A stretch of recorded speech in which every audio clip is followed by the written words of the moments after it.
भाग दौड़ में बने। तो सबका काम का बीड़ा उठा करके साहब फांसी अपने करने को कि एक कंधे से मैं आपको सत्ता की कुर्सी तक पहुंचाऊंगा और दूसरे कंधे से जब इस देश में सत्ता पे हम लोग काबिल हो जाएंगे सेंटर की गवर्नमेंट पे, तो 2006 में जाकर के जैसे बाबा साहब ने 5 लाख 7 लाख लोगों के साथ धर्म स्वीकार किया, तो साहब फांसी 5 से लेकर 7 करोड़ लोगों के साथ धर्म स्वीकार। ये पीडी एक्ट जो खत्म करना है, माओवादी पीडी एक्ट को जो मुक्त कराना है, इसके 3 रास्ते हैं। एक, सुप्रीम कोर्ट उस अधिनियम को खारिज कर दे कि ये गलत लगा हुआ है। दूसरा, वहां की जो स्टेट की गवर्नमेंट है वो कहे कि हम इसे खत्म करते हैं, क्यों लेकिन साहब सही बोल रहे। तीसरा, अगर ये कोई नहीं करते हैं तो अपनी सरकार बना लो।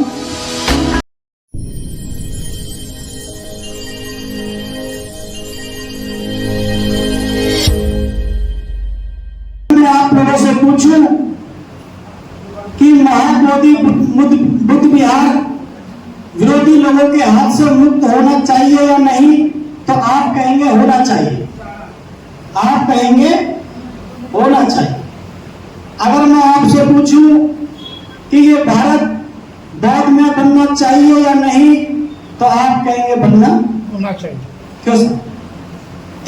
मैं बताता रहता हूं कि ये पीढ़ी इस मूवमेंट की अब तक की सबसे संपन्न पीढ़ी है। बौद्धिक रूप से, सामाजिक रूप से, आर्थिक रूप से, शैक्षिक रूप से, चाहे राजनीतिक रूप से ये पीढ़ी अब तक की सबसे संपन्न पीढ़ी है। ये पीढ़ी ना तो बाबा साहब को मिली और ना साहब कांशीराम को मिली, लेकिन पूर्व के सभी महापुरुषों के दम पर यह पीढ़ी तैयार हुई है। इसलिए इस पीढ़ी की यह जिम्मेवारी बन जाती है कि हम उस काम को, जो अधूरा पड़ा हुआ काम है हमारे महापुरुषों का, उसको पूरा करें। बाबा साहब के 2 सपने थे। एक, आप लोग सत्ता की कुर्सी तक पहुंचे, और दूसरा भाग दौड़ में बने। 2 काम थे। इन दोनों काम का बीड़ा उठा करके साहब कांशीराम चले अपने कंधे पे बजाने कि एक कंधे से मैं आपको सत्ता की कुर्सी तक पहुंचाऊंगा और दूसरे कंधे से जब इस देश में सत्ता पे हम लोग काबिल हो जाएंगे सेंटर की गवर्नमेंट पे, तो 2006 में जाकर के जैसे बाबा साहब ने 5 लाख 7 लाख लोगों के साथ धर्म स्वीकार किया, तो साहब कांशीराम 5 से लेकर 7 करोड़ लोगों के साथ धर्म को स्वीकार। लेकिन ये सफर थोड़ा सा आगे बढ़ा, केवल सीएम तक हम पहुंच पाए, इसका मतलब काम अभी भी अधूरा पड़ा है। इसलिए उसको चलाने की जिम्मेदारी हमारी है। उसको लेकर के सम्मानित छात्र लेकर मैं एक बात खत्म करता हूं। ये पीडी एक्ट जो खत्म करना है, माओवादी बुद्ध विहार को जो मुक्त कराना है, इसके 3 रास्ते हैं। एक, सुप्रीम कोर्ट उस अधिनियम को खारिज कर दे कि ये गलत बना हुआ है। दूसरा, वहां की जो स्टेट की गवर्नमेंट है वो कहे कि हम इसे खत्म करते हैं, क्यों लेकिन साहब सही बोल रहे। तीसरा, अगर ये कोई नहीं करते हैं तो अपनी सरकार बना लो। अभी अगर दोनों ही बनी हुई है, क्यों साहब बात जाइए, अपनी सरकार बना लो। ये जितने भी हमारे बुद्ध विहार थे, इन पर मिट्टी डाल करके जो पहाड़ बनाए गए हैं, ये सब सरकार के दम पे बनाए गए। क्यों जी सर? आज जिसको भी पहाड़ को आप खोदते हैं तो वहां बुद्ध की आपको प्रतिमा मिलती है। इसलिए हमने ये तय किया है, बंते जी का ये कहना है कि अगर हमें सरकार से निरस्त कराना है तो बंते जी ने अपना मूवमेंट सुप्रीम कोर्ट में वहां पर केस लड़ करके भी अपना मूवमेंट चलाया हुआ है। और बंते जी का ये कहना है, जब हम समाज को पीडी एक्ट के संबंधित जागरूक कर देंगे तो लाखों करोड़ों लोगों को हम एक साथ इकट्ठा करके जो उस समय कुर्सी पे बैठा होगा उसकी कुर्सी को हिलाने का काम। और इधर से हम लोग भी चले हुए हैं। मैंने भी साहब कांशीराम के एसटीओ को अपने हाथ से उठाया है। साहब कांशीराम केसरी को हाथ में उठा करके मैंने ये कसम खाई है कि साहब कांशीराम, अगर आप टूटे चप्पल पहन करके साइकिल पे चल के मुर्दों के कपड़े पहन के जमीन पे सो करके और सूखी रोटी को पानी में डुबो करके खा करके हमको सीएम बना के दे सकते हैं, तो हम आपकी असली सपूत औलाद उस दिन कहलाएंगे जब ये देश का प्रधानमंत्री बनाएंगे। इसके लिए मैंने ये वचन लेकर के निकला हूँ कि साहब, मैं भी आपकी तरह ना कभी शादी करूंगा, ना घर वापिस जाऊंगा, ना धन इकट्ठा करूंगा।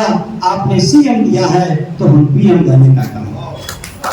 इसलिए सम्मानित साथियों, ये कारवा जन जारी का कार्यक्रम बनते जी लेकर के चल रहे हैं। उनका बड़ा प्रोजेक्ट है कि धीरे धीरे लोगों को जगाएंगे। जब तक सत्ता की कुर्सी तक नहीं पहुंचते हैं तब तक कम से कम लोगों को जगा करके साहब कांशीराम के अकॉर्डिंग सत्ता की कुर्सी को हिलाने का दम जरूर तैयार करें। जब सत्ता पर पहुंचेंगे उत्तर प्रदेश की तरह, तो आपको मालूम है बुद्ध विहार भी बने, अम्बेडकर स्मारक भी बने। हम भी जब सरकार बनाएंगे तो हम कह देंगे कि इनको सबको खोदा और जहां पर बुद्ध की प्रतिमा मिलती है वहां बुद्ध विहार बना दे। तुम्हारा कुछ मिल जाए तो भैया कुरान बना देंगे। क्यों जी साहब, न्याय होना चाहिए। तुम्हारा कहीं राम का मिल जाए, कहीं कृष्ण का मिल जाए, कहीं हनुमान का मिल जाए तो तुम्हारा भी बनाएंगे, लेकिन जहां बुद्ध का मिलेगा वहां बुद्ध का बिहार बनाएंगे। और केवल 50 सांसद से ही तुम देश के प्रधानमंत्री बन सकते हो, केवल 50। नमस्कार, मैं सुशांत कुमार और अब आप दक्षिण कौशल देखना शुरू कर चुके हैं। हमारे बीच में बीएसपी के राष्ट्रीय पूर्व उपाध्यक्ष मिस्टर जयप्रकाश जी हैं और आज इत्तेफाक से संस्कार धानी राजनांदगांव पहुंचे हैं और दक्षिण कौशल राजनांदगांव में है, तो हमने सोचा क्यों ना जयप्रकाश जी से आज खुली चर्चा हो। आज आप क्या कारण था कि आपने बहुजन समाज पार्टी छोड़ा? लेकिन मैंने बहुजन समाज पार्टी नहीं छोड़ा। बहुजन समाज पार्टी ने मुझको निकाल दिया है पार्टी से बाहर। अच्छा। मैंने बहुजन समाज पार्टी कभी नहीं छोड़ा, लेकिन उसके बावजूद भी बहुजन समाज पार्टी के द्वारा मुझे निकाल देने के बावजूद भी मैं आज भी बहुजन समाज पार्टी के पक्ष में काम कर रहा हूँ। मुझको लगभग 7 साल हो गए हैं, 7.25 साल।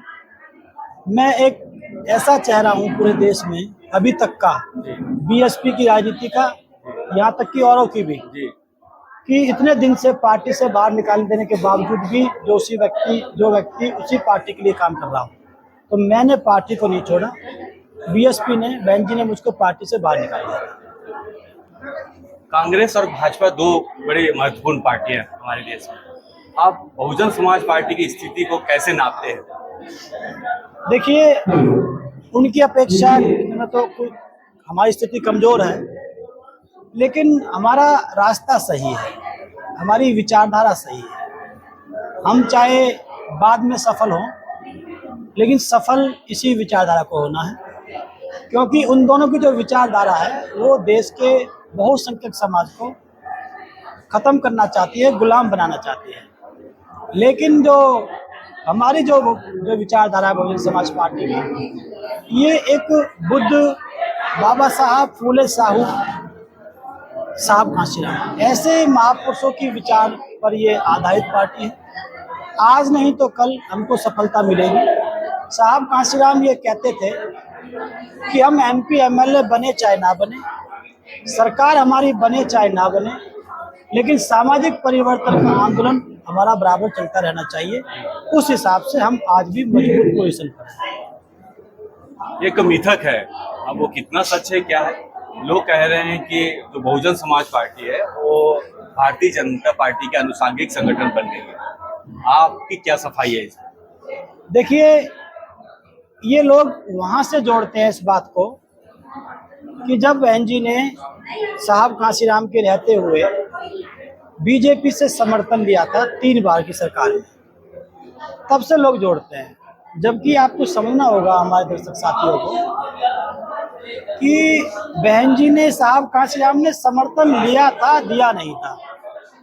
और जो चुनाव लड़ा था वो बीजेपी के साथ पैक्ट कर करके नहीं लड़ा था, बल्कि इंडिपेंडेंट लड़ा था अपने दम पर।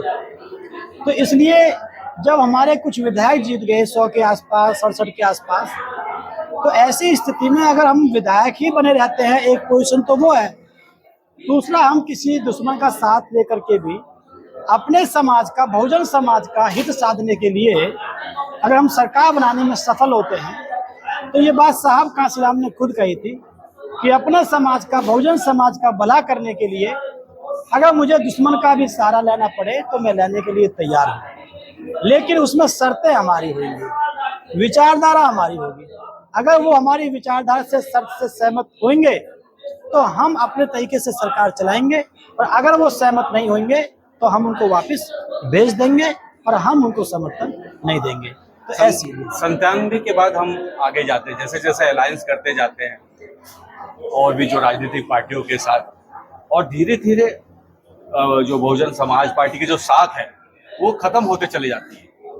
और कांशीराम के अंतिम समय पे लोगों का यह तक भी कहना है कि कांशीराम जी को मायावती जी ने खुद कैद कर लिया था।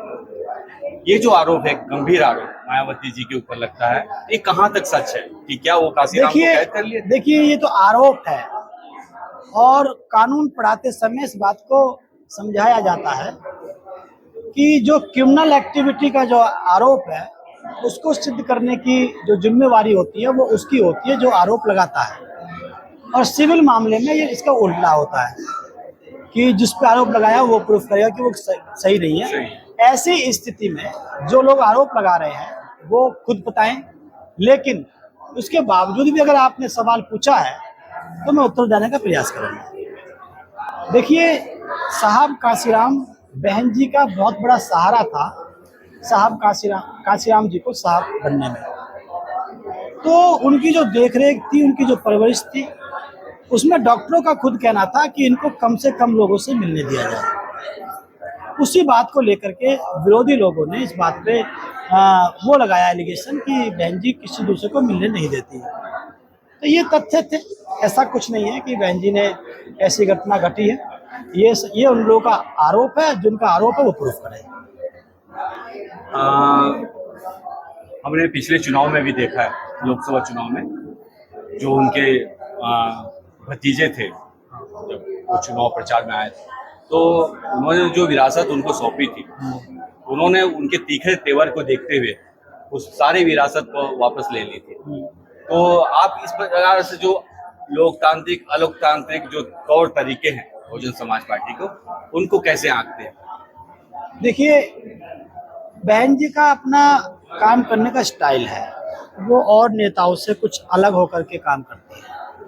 उनको अगर कोई चीज़ पसंद नहीं है तो फिर दुनिया की कोई ताकत उनको मना नहीं सकती, और अगर उनको कोई चीज़ पसंद है तो फिर दुनिया की कोई ताकत उनको ना करवाने के लिए तैयार नहीं कर सकती। ऐसी स्थिति में जब आकाश भाई ने आरएसएस को आतंकवादी संगठन बताया, तो उसके बाद बहन जी को ऐसा लगा कि ये जो शब्द हैं ये उन्होंने तो लिखवाए नहीं है बहन जी ने। अगर बहन जी लिखवा के भेजती तो फिर वो उसको निकालती ही नहीं। लेकिन ये जो चीज़ें बोली गई हैं कि इनको जूता मारो, ये मारो, तो ऐसी स्थिति में बहन जी को ये आभास हुआ कि शायद वो जो शब्द हैं वो उनके ससुर अशोक सिद्धार्थ जी के शब्द हैं, और वो बहुत जल्दी उनको हाईलाइट करने के चक्कर में कर रहे हैं। तो तब बहन जी को बुरा लगा कि भाई तुमको चला तो मैं रही हूँ, जिम्मेवारी मैंने दी है और आप चल रहे हैं उनके कहने में। तो इस बात को बहन जी ने अपने क्लैरिफिकेशन में कहा भी कि भाई ये आधार है कि ये अपने ससुर के, अपनी घरवाली के कहने से इस तरह से काम कर रहे हैं, तो इसलिए उनको एक सबक सिखाया कि आपको हम हटा देते हैं।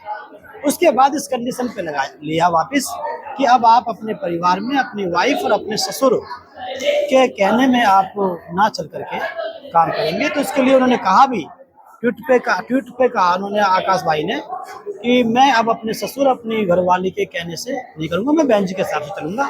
तो ये बहन जी का अपना वर्किंग स्टाइल है, बहन जी किसी को नहीं बख्शती, हम भी उसका परिणाम है।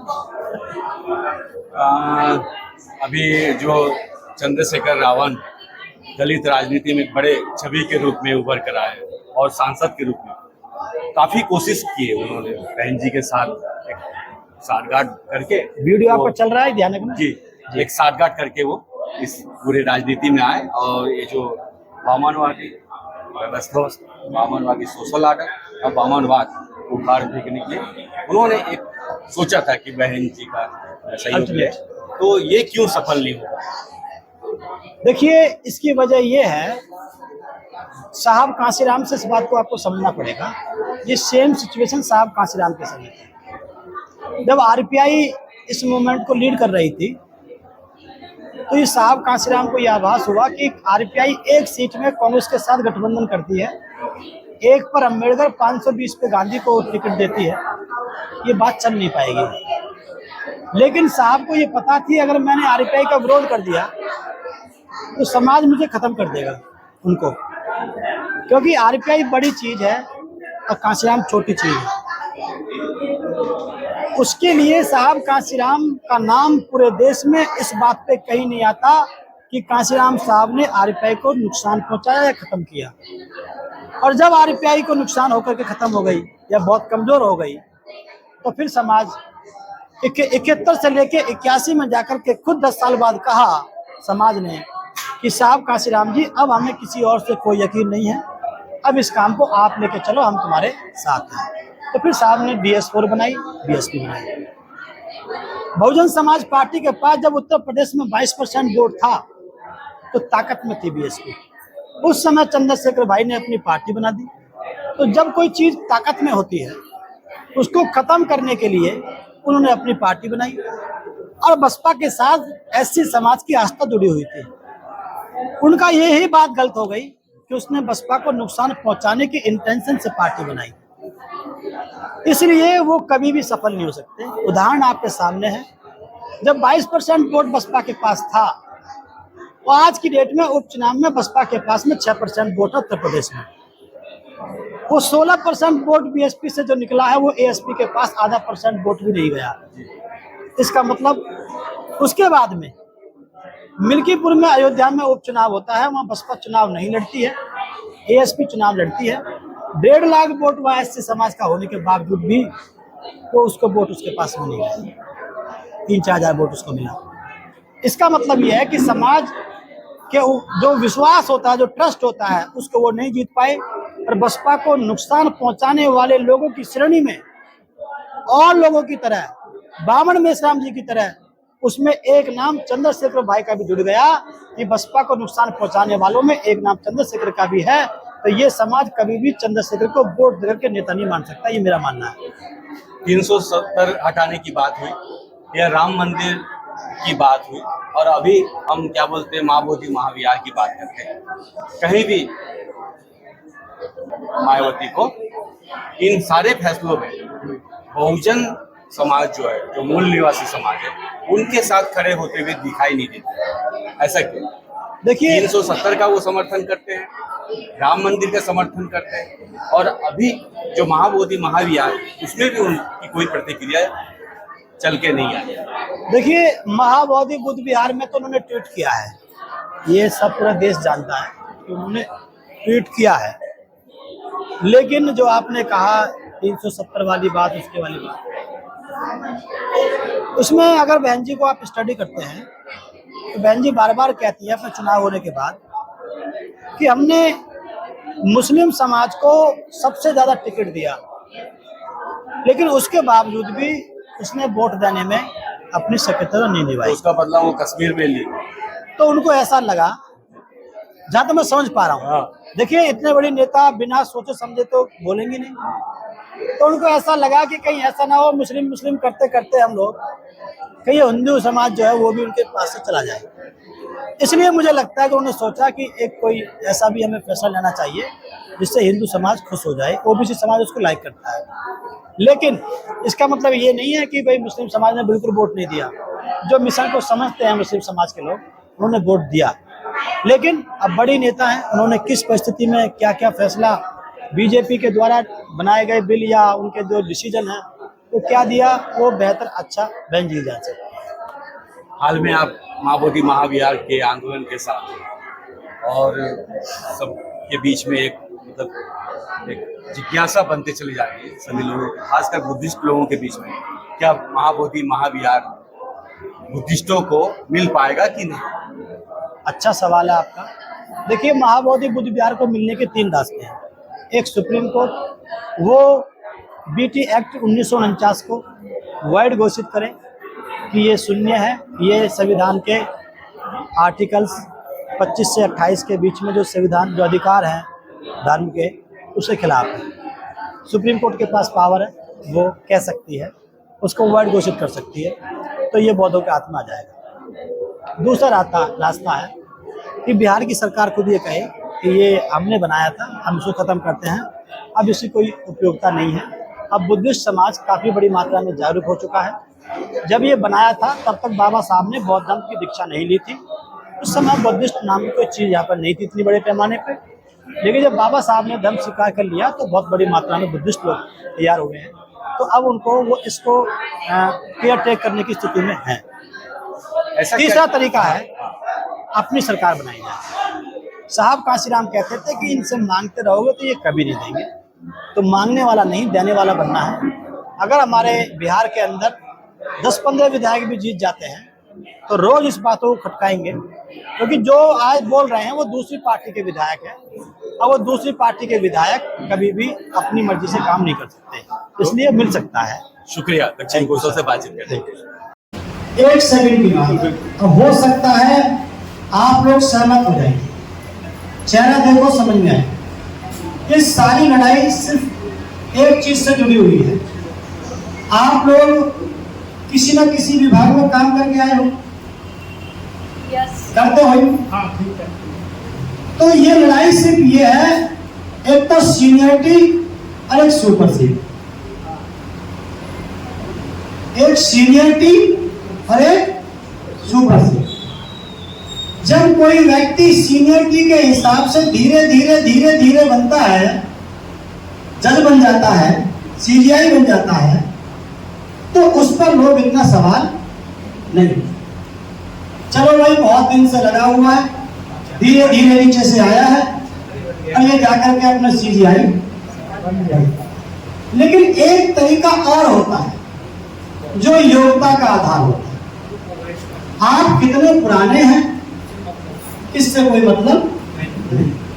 आपका मेंटल स्टेटस क्या है, आप कितने फायदे के लिए हैं, किस काम के लिए आपने अपने आप को तैयार किया है, इसके आधार पर आप दूसरों को सुपरसीड कर दो। इन्होंने सुपरसीड कर दिया, बस मामला ये है और कुछ है ही नहीं। लड़ाई सिर्फ इतनी है, इसको समझिए, बाकी यही है। क्या नहीं, ठीक हो?